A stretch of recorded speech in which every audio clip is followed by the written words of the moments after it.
Hello friends, welcome to Physics Universe. Now today our topic is Standard 11 Chapter 3 Motion in a Straight Line. तो first of all, what is motion? तो अगर कोई object with time changes its position, that is called motion.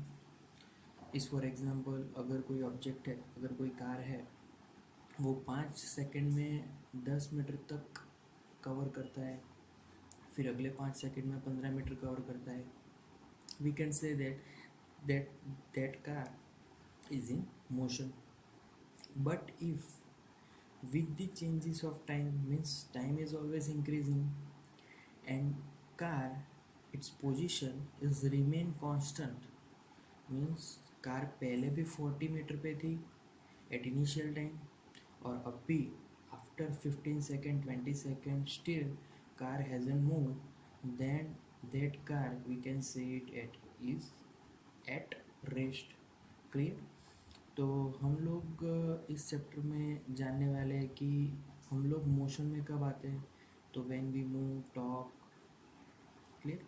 Talking में हमारे जो lips है वो motion में आएगा. तो ऐसे प्रैक्टिकल मूवमेंट को भी हम लोग मोशन बोल सकते हैं. क्लियर? सिमिलरली जो हमारा अर्थ है, अर्थ रोटेट्स अराउंड द सन, वो भी एक मोशन है. क्लियर? अब मोशन के भी बहुत सारे टाइप्स है, but let us we study here motion in a straight line. मतलब कि अगर कोई ऑब्जेक्ट है तो उसकी मोशन अगर स्ट्रेट वे में जा रही है, like trains simply they are going straight line, so that motion is called rectilinear motion. That motion type is called rectilinear motion. अब ये जो स्टडी हमारा आता है, that study branch is called kinematics. Kinematics means हमें जो भी object अगर मोशन में आया है तो वो किस कारण से मोशन में आया है उसकी जानकारी हमें नहीं रखनी है, उसकी कोई चिंता करनी नहीं है, बट उसके सिर्फ मोशन के बारे में हमें जानना है कि उसकी स्पीड क्या है, how fast it is going. Clear? तो our first topic that is 3.2 position, path length and displacement. So first of all, what is position? How can we measure an object position? Clear? तो position को हमें अगर find करना हो या फिर उसकी मेजरमेंट लेनी हो तो हमें पहले तो कार्टेशियन कोऑर्डिनेट सिस्टम के बारे में समझना पड़ेगा. अब पहले तो हम लोग कार्टेशियन कोऑर्डिनेट्स के बारे में समझेंगे, उसके पहले हम लोग ये जान लें कि how many axis are there in this universe. तो देयर आर 3 एक्सिस. क्लियर?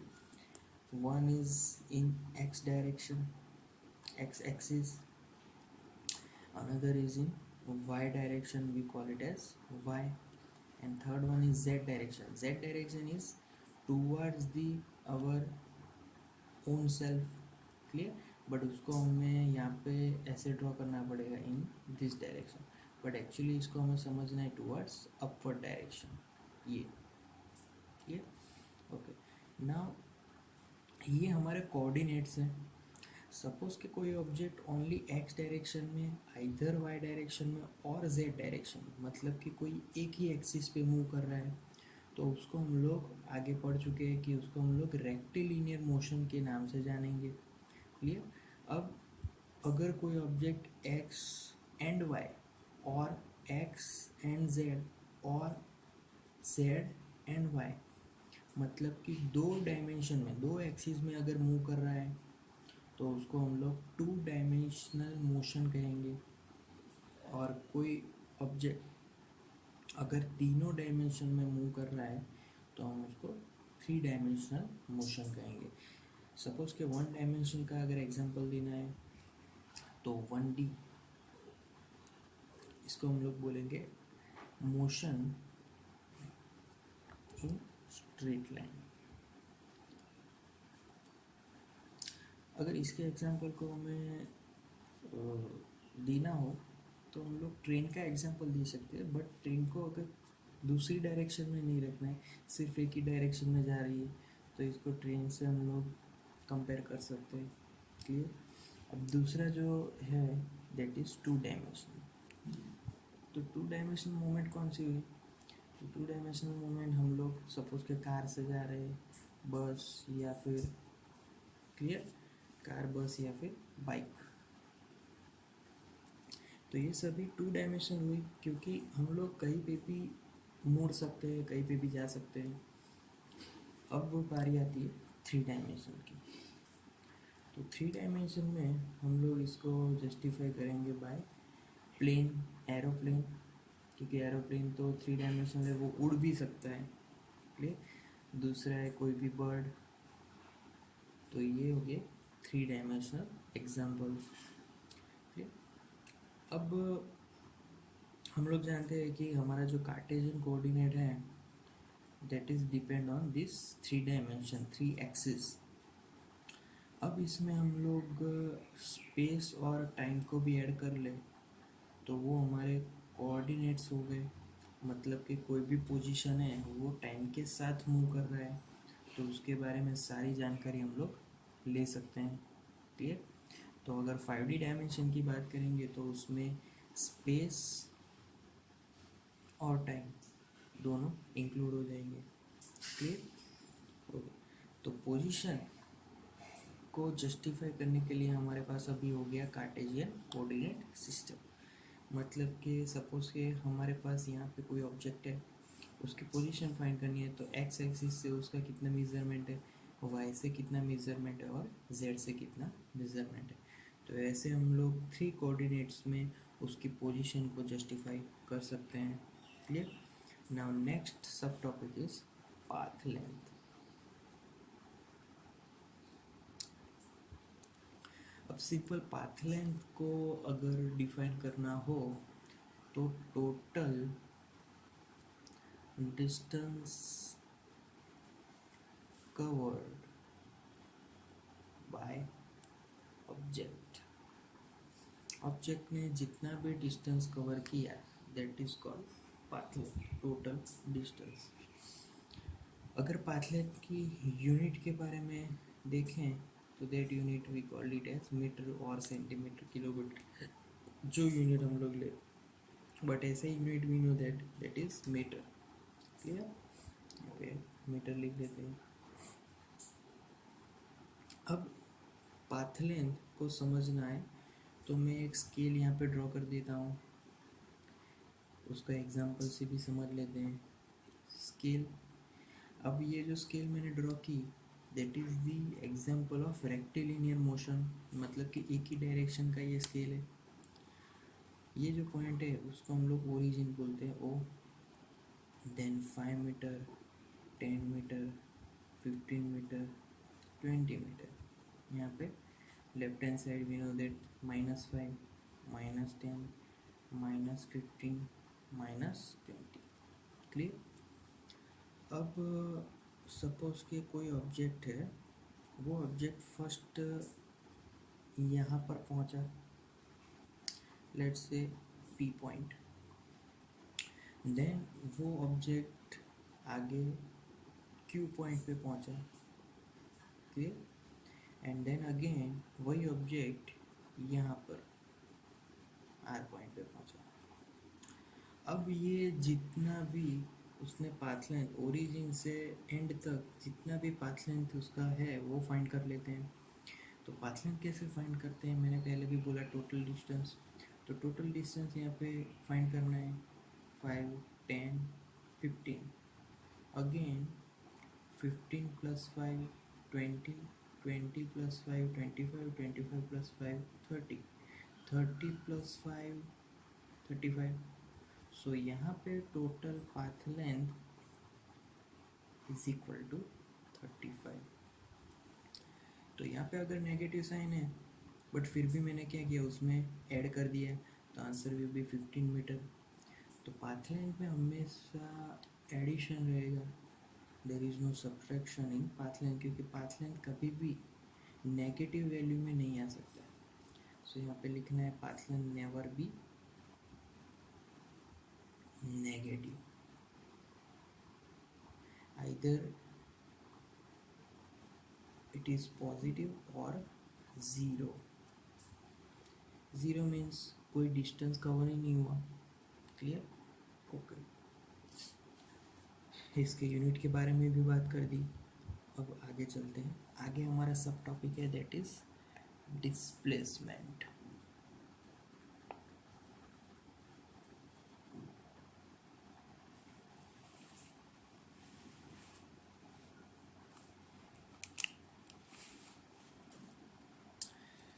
तो अगेन डिस्प्लेसमेंट को अगर मैं हम लोग यहाँ पे एक इक्वेशन बेस से भी उसको डिफाइन कर सकते हैं कि डिस्प्लेसमेंट मतलब सपोज कि उसका जो सिंबल है दैट इज डेल्टा एक्स हम लोग ले लेते हैं यहाँ पे।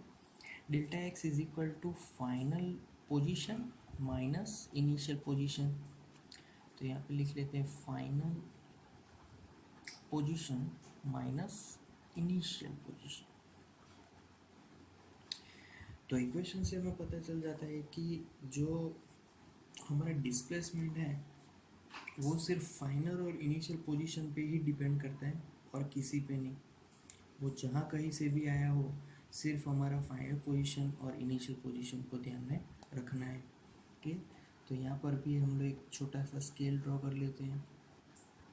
ओ 5 अगेन 10 15 -5 -10 -15 और अप टू -20। ना अगर कोई ऑब्जेक्ट ओरिजिन से स्टार्ट करता है फिर पहुंचा 10 तक पी पॉइंट, देन वो कवर करता है यहाँ से 15 तक क्यू पॉइंट तक। तो यहाँ पर व्हाट इज द डिस्प्लेसमेंट? तो डिस्प्लेसमेंट को जज करने के लिए डायरेक्ट फार्मूला में वैल्यूज रख सकते हैं। फाइनल पोजीशन कौन सी है? तो final position will be here and it is -15। Initial position तो हमने ओरिजिन से स्टार्ट की, तो initial -0 because minus here, so answer will be -15 metre. Clear? So answer is in negative. अच्छा, दूसरा एग्जांपल लें तो सपोज के हमारा जो ऑब्जेक्ट है वो यहाँ पे आर, मतलब पी आर का डिस्प्लेसमेंट फाइंड करना है।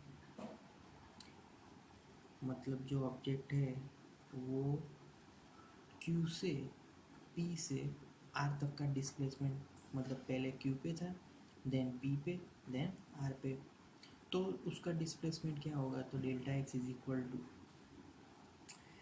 Final distance, final position is -20।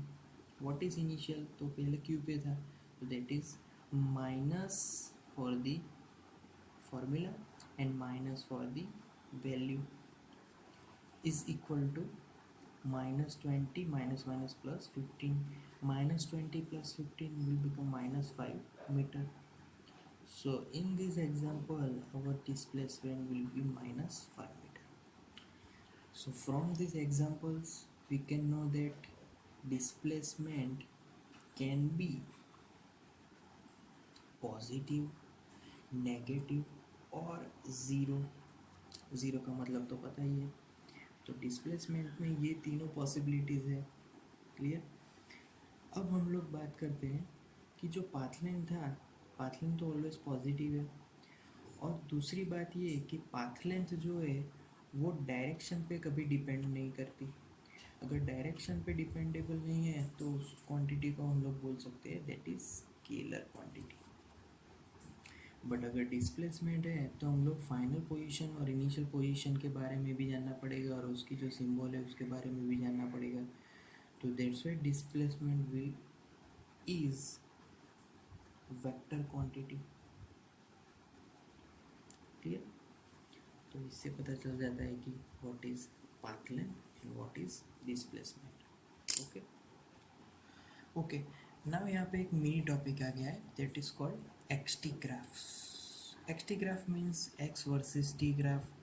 Means x जो है वो हमारी पोजीशन है.